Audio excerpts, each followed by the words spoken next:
In my case, when I was a kid, I was always wishing for a bow.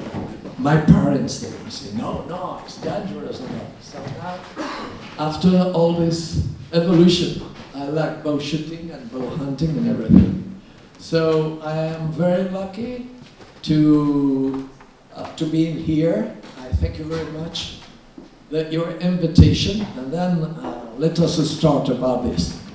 We have a very first phase of this presentation. We are going to go fast, just explaining a little fast what about bow hunting in the world and what happens in Spain and Europe and all that. And then we shall concentrate in the main points of this story, okay? So this is the way we say in Spain, what for is bow hunting? Just as an environmental management tool. That was our trick to convince politicians, not a recreational activity, hunting activity, just a management tool. Okay? So, contemporary history. I think we all know about these stories, you know. Initiation, it begins in USA after the Civil War. Maurice Thompson-Ishii and all these people, they have been the founders of this actual bow hunting modality, okay? And evolution. First, we all had traditional bows, then compound bows, they came on. There was a new archery industry, big, the ATA. Anders has been speaking to us about this. And then consequences, a big environmental scientific interest. When it began, you know, Yellowstone, the very first time bow hunting was tested, it was a project to harvest 2 big brown grizzly complicated animals. And it was those bears, they were killed by the famous young Pope and all these people, and now those bears are in the History Museum of New York. Okay? So, then, the creation of the National Bow Hunting Education Foundation around 60s was a key moment. Throughout education, all that people bow hunting in the States, they just gained their respect. Without that education concept, these things were not so good. And then direct foundings and indirect foundings. Who knows about, what is this? That is in Appalachian Mountains. You go with your bow, you have your license in your pocket, you take an envelope from here, you put $5 in there, $5, and then in the when you close the envelope, you must write your name, your license number, and all that. Then you cut this piece, you put it in your pocket, and you go bow hunting in social areas. What happens? 4 million bow hunters in the States working each day, trying to enjoy what's bow hunting, paying more or less $5 each year. Imagine the amount of money they take from bow hunting, only with the system of the envelope, okay? So, this is something Wildlife and Fisheries Federal Agency likes very much. And then the agencies has a big annual budget, and all kind of projects, they are very well covered, okay? But you see, bow hunting in the States generates a lot of money, and direct money. Who knows about the Robertson Act in here? Each time one of us is buying USA tackle, we are a percentage of our money is going to the wildlife agency there through the Pittman-Robertson Act. And that is how it works. And Europe is knowing about these things, okay?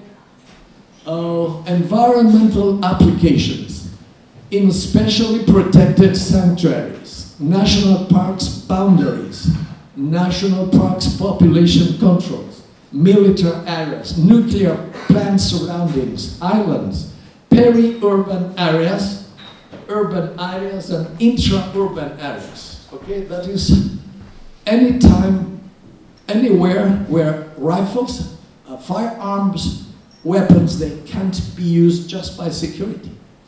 And it is not a question of local area. We also work in the season of the year. Our example was the National Park of Sierra Guadarrama. We were calling ibex, a Spanish ibex, in May month. A month where you can't shoot firearms in there because all the mummies are with the phones walking around. Okay, so this is very resumed where bow hunting as a management tool can be applied. Okay? Then, usage. What for? Eradication of allochthon or hybridated species. De-anthropophiliation. That is very, very important. Of semi-tame wild species. That is what, in the national park, that is what they like it much more. To bring those animals, again, a sense of wilderness, to be a very sylvester animal, not like a lamb coming to you asking for food. And then, selective population controls, genetic controls, phytosanitary controls, this is something important too, epidemic and zoonosis controls, wild species reintroductions. An example is, you see, this arrow has a dart, is going here just to slip the rhino. That is green darting in Africa. And many people, non-hunting people, they experience this. Non-hunting people, they offer them, paying money, to slip a rhino. And there is a queue for doing that. But it is a successful stop. The veterinarians, they slip the rhino. The client is living his adventure in life. And then the scientific veterinarians, they study the animal and they recover him and all that. So they offer in some places in Africa this green darting story. This is, you see, this is an elephant. This man is almost 1 meter 90 centimeters tall. And the elephant is a sort of, let us call him dwarf elephant. Biologists there, they don't want this animal mating, reproducing the species. So they, if they can, they offer to the clientele to live an experience of bow hunting with elephant, and no tax. They pay for the outfitting, but they don't pay for the tax. And they don't take the ivory, of course. It is just to live this experience. And then, why? Because with a bow you can harvest this animal, but the herds in the area, they don't run away from. That is part of this story. And when you have problems around or close by a village in Africa, crocs, they eat children, they eat persons. And if there is some guy in there with a bow and arrow, there is a reglamentation to use it. You remember this famous lion that was killed well, that was some kind of a problem like this. Finally, this hunter was totally absolved and nothing happens. The CITES brought him all the lion skin and everything, but that is not said in the media. In the media only is expanding the scandal of the story. But nobody was speaking.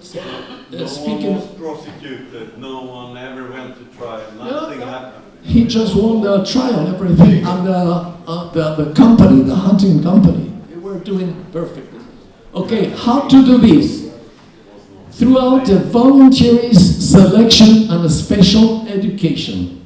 Okay, gratuity for them and legal recognition, that is very important for their collaboration. A specialized information and data. Adequate media information. That was a very hard point in Spain. To convince media, TV, radio and press to expand this in the right way. But now we have it. Then, a total environmental legal backup.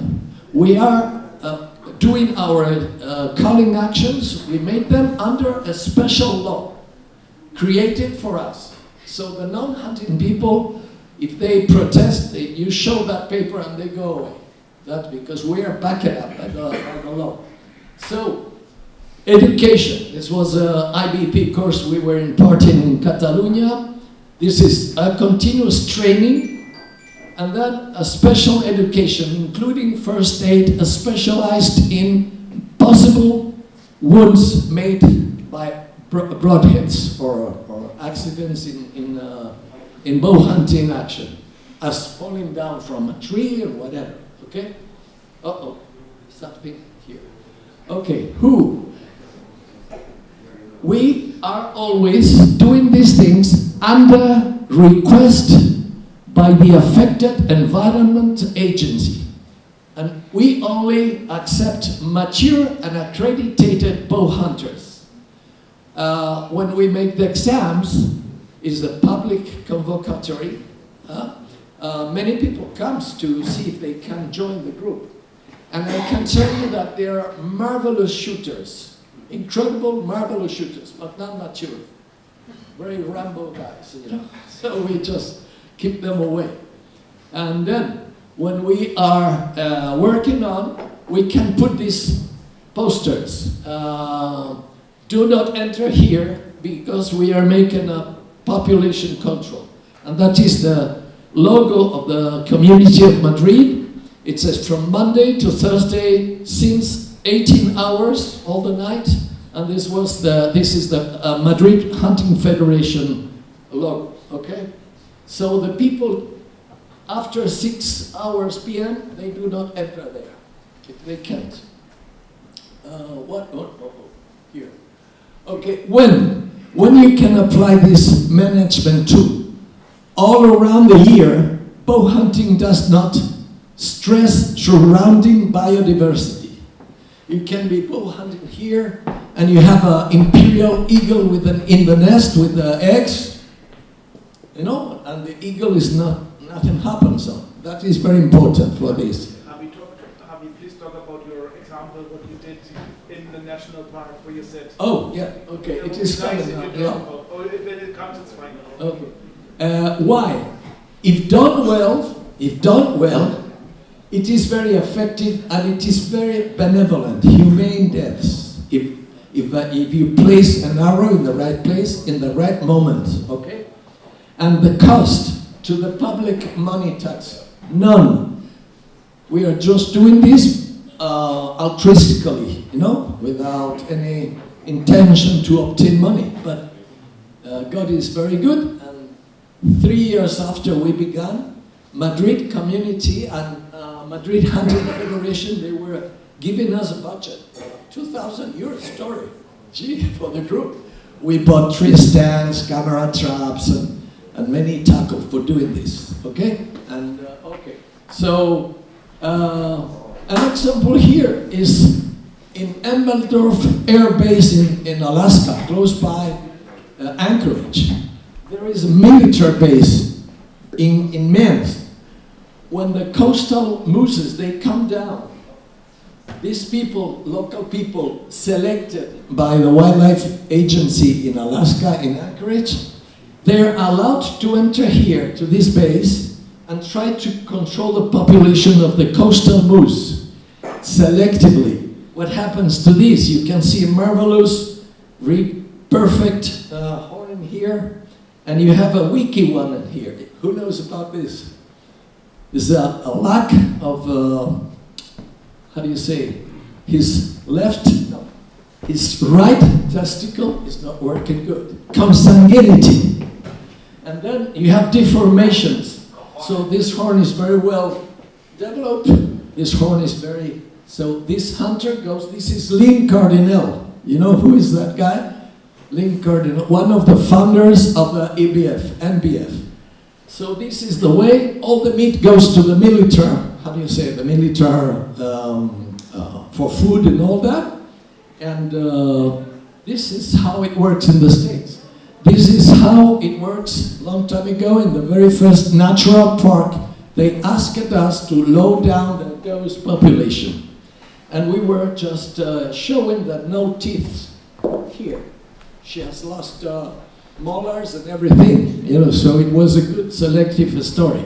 And this is in Africa, a typical range where the tourists, they goes there and they have giraffe. But giraffes, they get old, and sometimes they ask bow hunters to low down the population, selective. Okay, development. It began in USA, Canada, Australia, New Zealand. Mexico is very important. You know why? Because to have a legal weapon is very hard, but to have a marvelous hunting bow is no problem. So the many hunters in Mexico, they are using bows and arrows. That is the way. Okay, Europe, some nations. Africa, some nations. New Guinea, Argentina, and Chile, we have been teaching there how to use that management tool. And then Cuba is under study. Cuba is going to be a marvelous paradise for bow hunting, I think in 2 or 3 more years. If you want, I explain this story later. And Japan also is under study because they have big problems with the inushisi, the red boar, entering in the cities and all that. And they have a lot also with the shitka, the typical Japanese deer.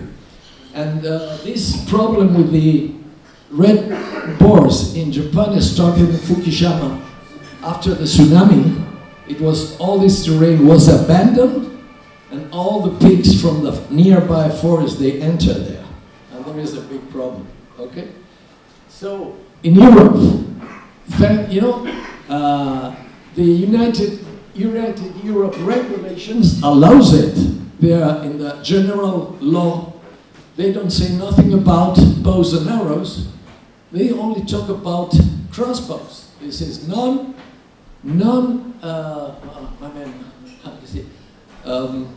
Habitat Directive. In the Habitat Directive, they say crossbows, each nation must decide it, but it is not a recommended weapon for hunting. That is what it says in there. And you know why? Bows, you can shoot them, they make a little noise, and it happens. But crossbows always make a clank, a very loud clank.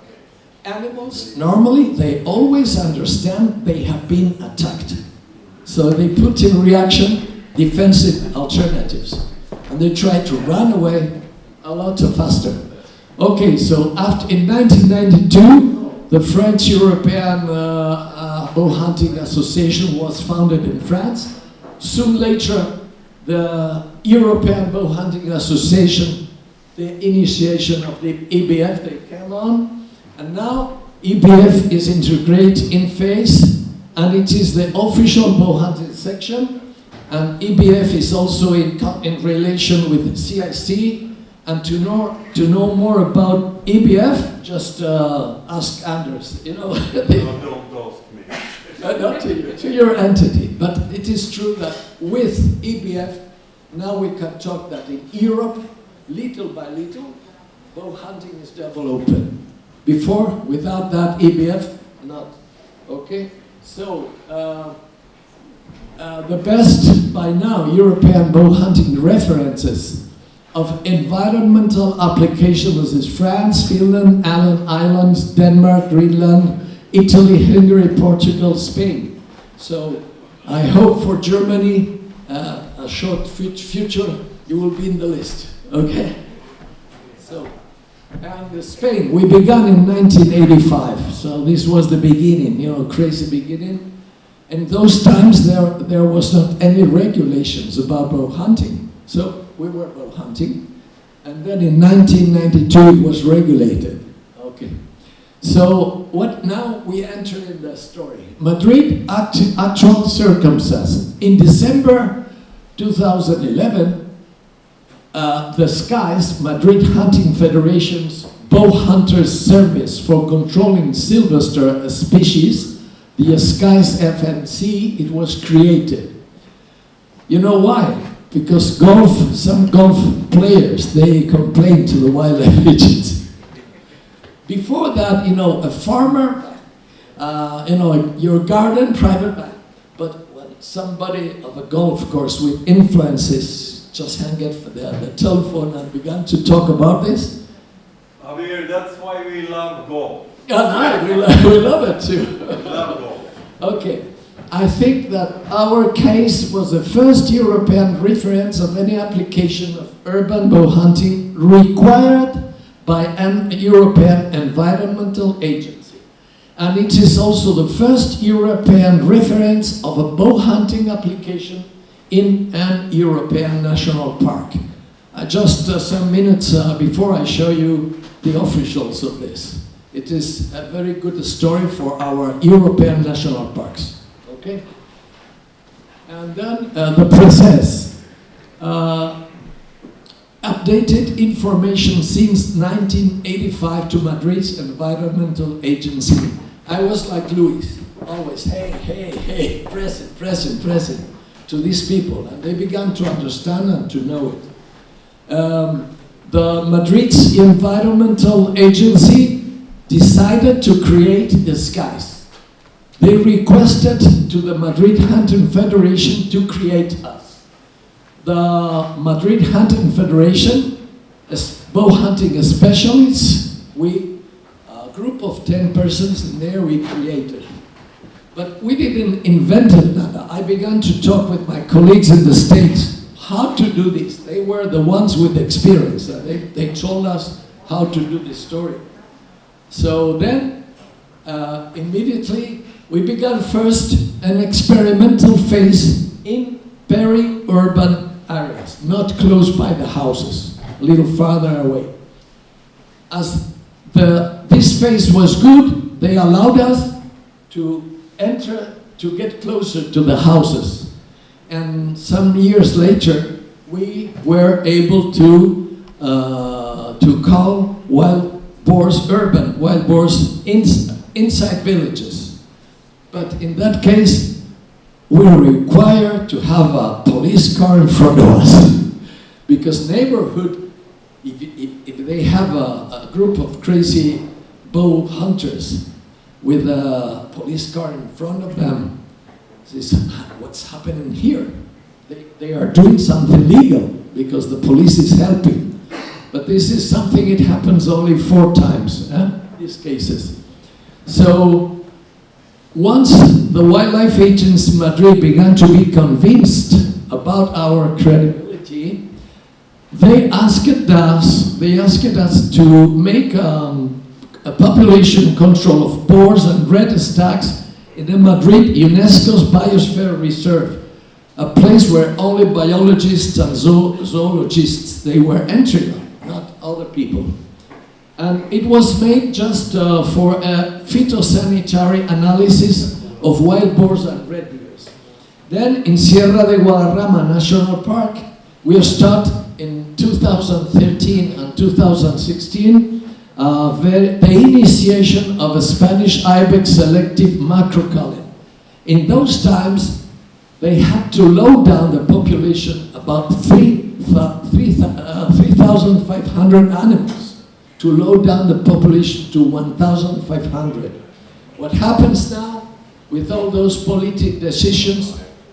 The problem is more than 6,000 Spanish ibex there roaming around, affecting biodiversity, flora and fauna is a big problem.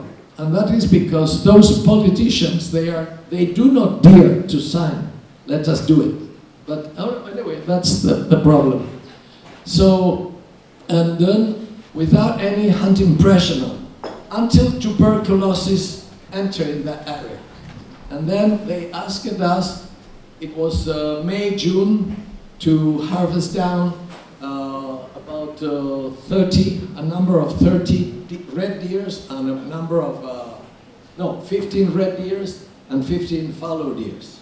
Does, or female or males, below 3-year-old, okay? So we went there, and it was the very first time we were bow hunting daytime, because all the rest of the story is night time, okay? So, actual results. This is updated to today. Application period since 2011, serving Madrid's community. We are a team of 58 collaborators, but 20 of them, they are in reserve now, because we just are about 31. Achieved callings, 762 of 762 attempts. Bow called but not recovered boars, 63 wild boars. And why? Although any of us, we try to do it the best possible way, no one can assure that your shot is going to be 100% sure.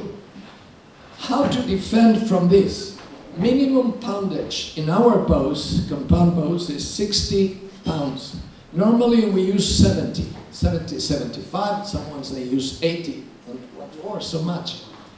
Because imagine you are a boar giving to me your vitals and I shoot my bow. In that very moment you turn around and then maybe the arrow is going to enter here.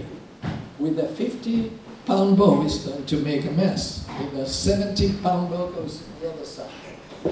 And then we have a lot of percentage that this boar is going to be dead in some time.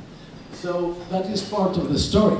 And the other problem is that we used to bow hunt in some forests where there is thorny, very dense, thorny vegetation. When those animals enter in those thick, thorny areas, you can't enter. We shall keep an eye. Next day is around because maybe we can smell, we can find. Sometimes we can find it. The rest, because there are foxes there, and there are other boars that they eat the corpse of the animal. You know. But now, by now, and I touch wood. I don't have any wood here.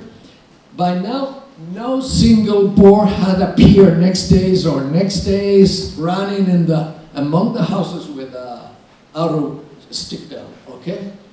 That is very important because it would be a scandal. That's why we use some heavy bows and all that. Okay. No, any social conflicts, none. Only 3 times groups of these great people, they tried to ban us, to fight our activities, and they just shocked against the reality that we are required. We are not permitted. In case someday you have the chance to bow hunt, urban bow hunt, do not accept permissions, administrative. You must have a paper saying that please come here to do this. With this paper, I show any people, hey, stop you, shut up, because I'm here required. This is very important, okay? And we have a big data collection. We make informs of the real calling activity. We make informs of all the attempts, and then also we make informs of shot animal but not recovered. And then we can. The Wildlife Agency can explain to the politicians how do we work. And then media time. This friend of yours, he was speaking about the time. As you say, the lapse time in between the hit and the loss of conscious. Okay. We only have seen in front of us, the group, about 20 times, 20 occasions, the animal was almost daylight, and they saw the animal die, okay? And then I will explain that there is a very peculiar difference when you shoot an animal daylight or when you shoot an animal night time. I will explain that because it's also important. Normally, we think it is around, a mature animal is 15 seconds until you lose conscience with a long, well-placed arrow on you. And then, but what happens in 15 seconds if a mature boar wants to run away from the place? They can run 100 meters until they fall down. So by nighttime, in daytime, they're just feeding in the bait, he's quiet, everything is okay, then you shoot him, perfect shot and all that. And then the animal ran away a little, but they do not keep on running. They just trot and then walk. What is happening here? What had happened here in his mentality? And suddenly they lose that immediate 32 meters, 30 meters around, you can find him. But by night time, when the situation is almost the same, but suddenly I just push my green light torch, and that animal is suddenly watching something strange around him, and then suddenly, pack, an impact. So it was true. I was suspecting that there was something strange in there. I tried to run away as much as possible. And now we are with an experiment of a friend of us, an electronic engineer. He had to prepare a sort of a night vision small screen in the site, and he can shoot the animals, and he doesn't need to put light on the story. And then those animals react like in daytime. It is, and we are trying to make that to all of us. We're going to have those sites, and it is very important. And those screens, they don't bring you too much light in your face, like another TV typical story. You light it up and then you have light on your face. This is very, very small, so we can do that. It is something good. And then immediate time to lose their life. If a non-hunter is watching how an animal, after the blackout, is going to die, it is very scandalous. You know, it is vegetative movements of the diaphragm, and the whole body is making noises and all that. And someone not understanding these things, hey, this animal is suffering a lot. No, he's unconscious. So this is what we can say to the non-hunting people, you know. And then media recovery distance, 40 meters by day, 60 meters by night. Okay. Colored species. Wild boars, 680 from 680 attempts, but I put a mark in here. Why? Because we have 62 animals non-recovered. But those animals, they did not disturb anything next day, so, okay? And red deer, 24 attempts. Spanish ibex, 58 of 58 attempts. And that was a very good informed from the rangers in that national park. They were astonishing. When they were observing how a broadhead works, they were thinking, this is good. In our case, we tried to avoid the peripheral side of the animal, and we only shoot when the tail is relaxed.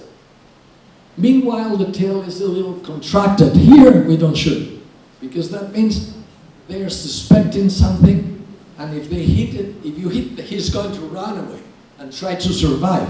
But this is a typical situation. And this was the picture, a real picture we made when the demonstration phase was. We were not killing animals. We were just taking pictures with a 50mm camera. So we were close by, and the animal was offering a perfect quarter-way shot. The tail was relaxed and all that. But look at that ear. That ear was paying attention to us. You see? But she was calm. And then you don't need to kill the animal to show. If you put a red dot in here, that means that animal would be calm. Okay? We have done that in Cuba. No killing animals until last night, but we harvest 58 in 15 days, 58, you know those big buffalo, the water buffaloes, but the mozzarella, Water buffalo. yeah, the Buffalo cubalis. It's not very beautiful, it's not nothing, but they have a big problem in Sierra Maestra. They must harvest lots, eradicate those animals. And they are studying how to do that, okay?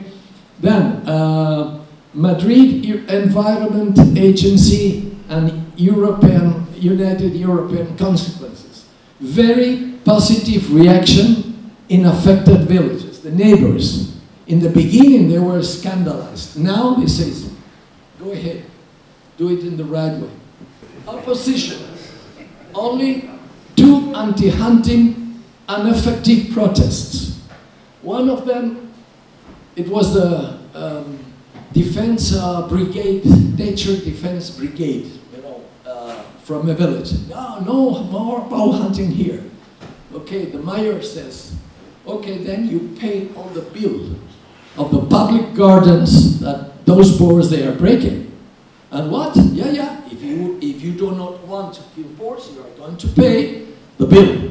Gee, these people, they back it up. No problem. And the other time, the wildlife and the police, the Guardia Civil, they came to us to help us and to tell the people, go to your house. These people are required here.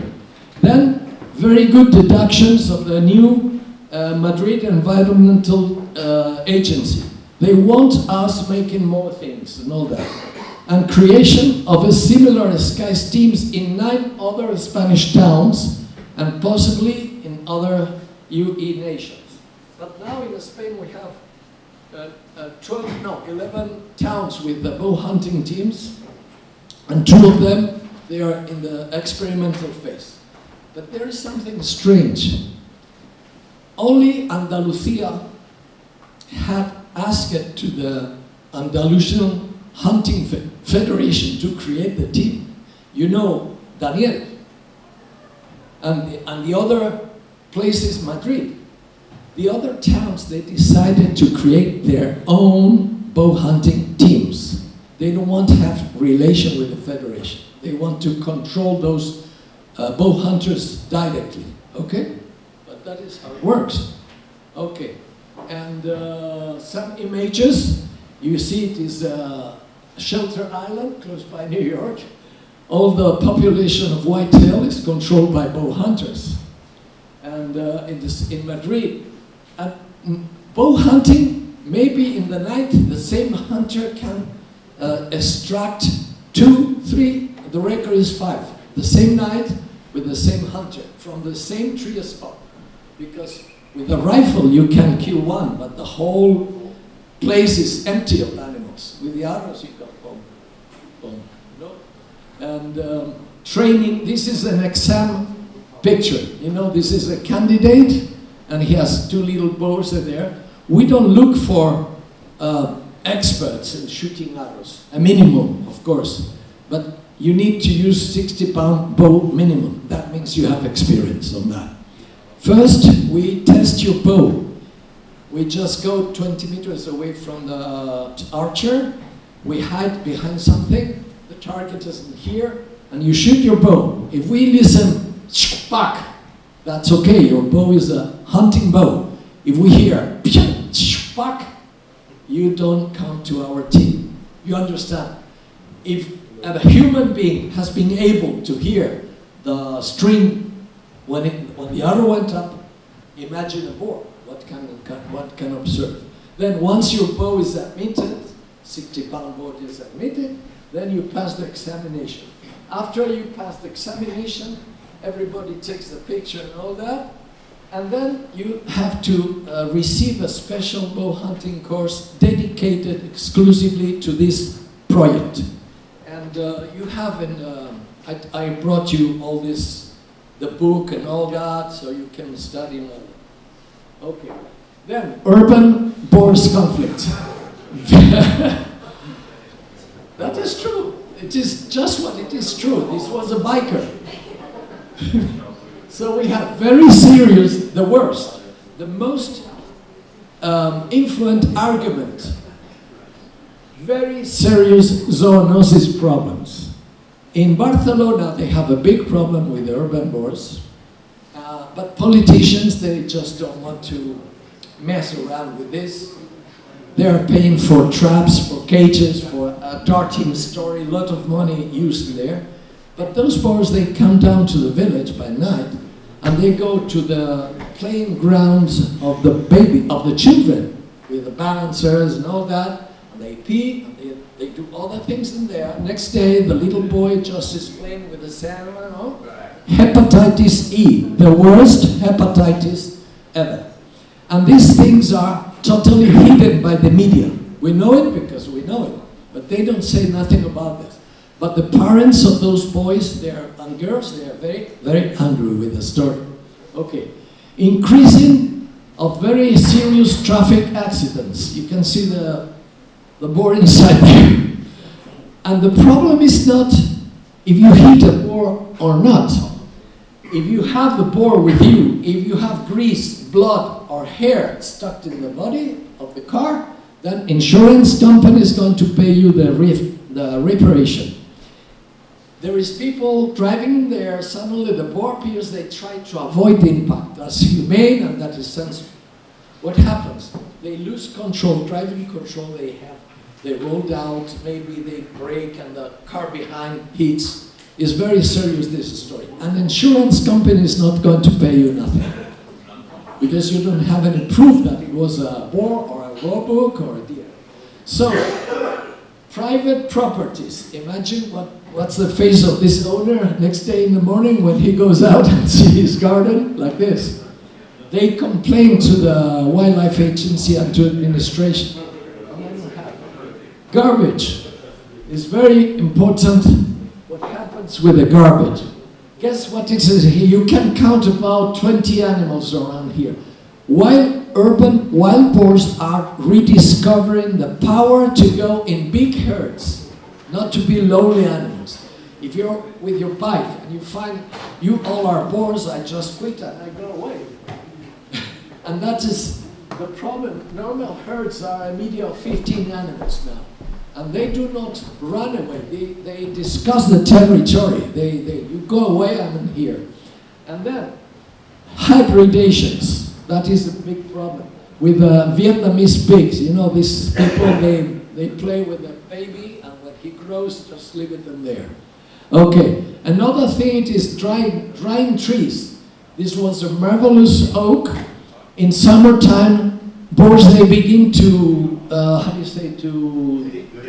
to dig the ground until they find a root and to trim it to obtain some humidity. But this animal is killing the corresponding branch. Imagine 20 of them around here digging and eating. That oak is going to be dead in 1 or 2 months ago. And then the worst is serious attacks. Pet attacks to these people. They have dogs not leashed. And the dog is the urban dog. He goes to smelling the boar. You know, the boar just kills the animal and then complains. But the problem is when they attack people. This is one of my more less hard pictures. We have very serious pictures. And I tell you that in Barcelona, in 2005, there was a sort of hospicio. ¿Cómo se dice hospicio? It's for old people. That hospice, okay. And there was an old man, he went outside to have a walk around close by, and by night he was not getting back to the place. What happens? And then they found the next day he was dead, and he was eaten by boars. And the official news was heart attack. He fell down, and later on, the boars they were feeding him. The truth, it was the boars, they just cut femorals, attack.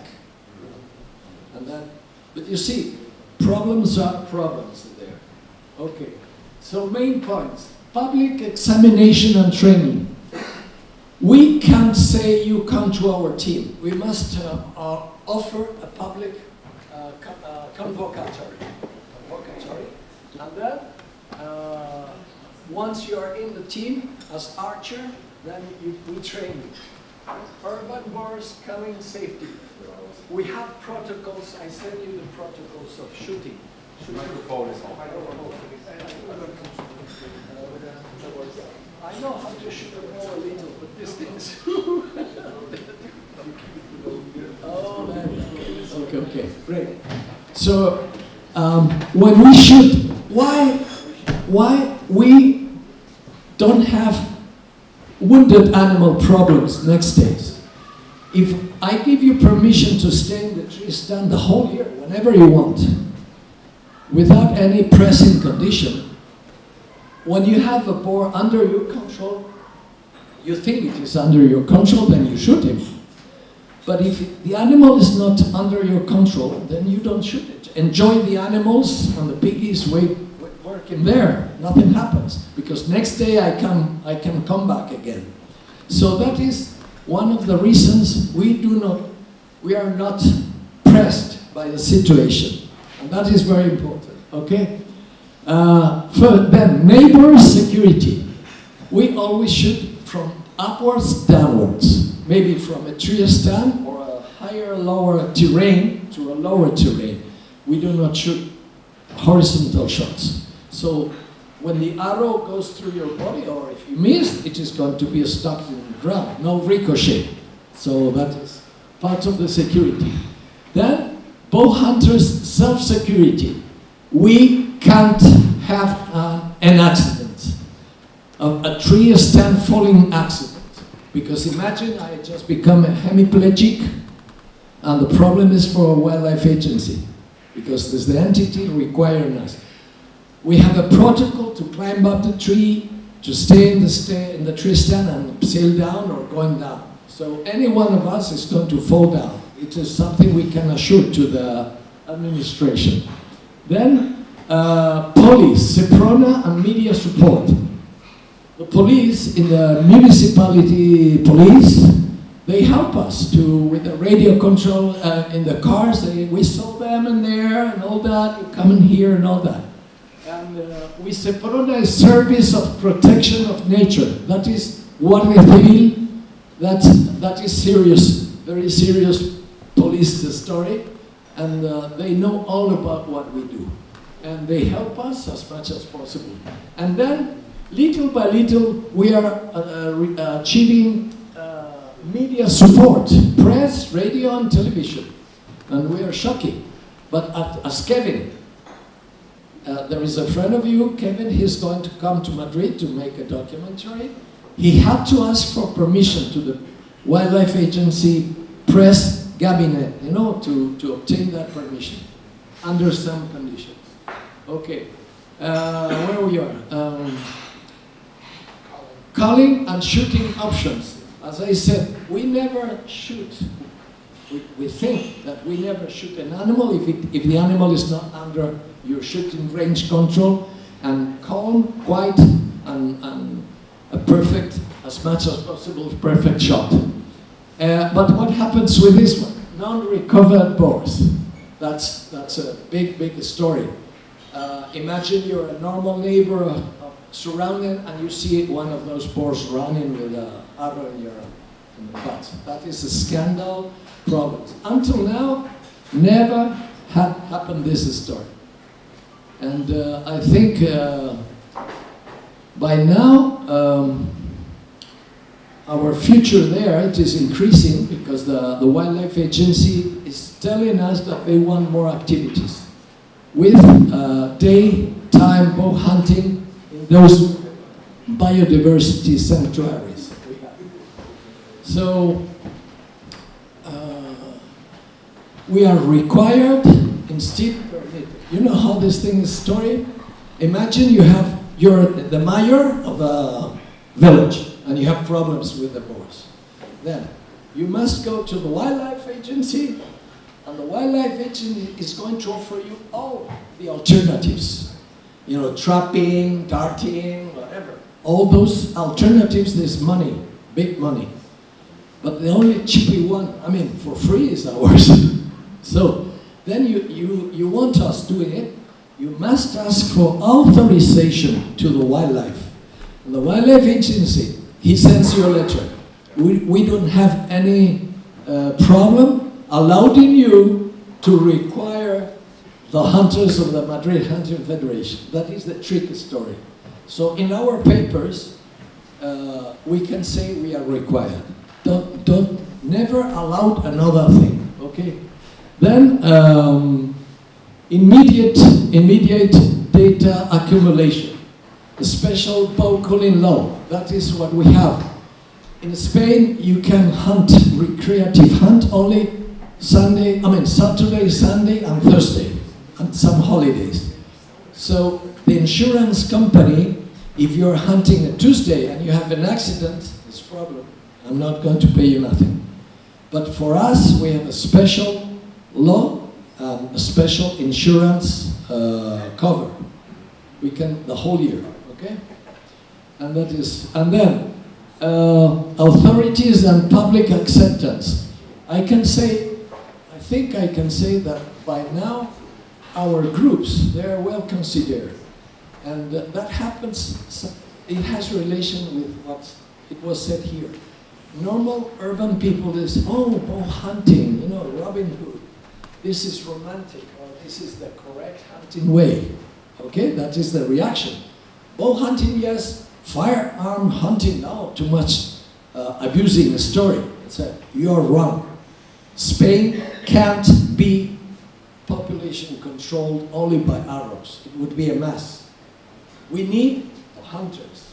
And the hunting people knows that we are a complement of them, not a confrontation with them, okay? And then anti-hunting confrontation.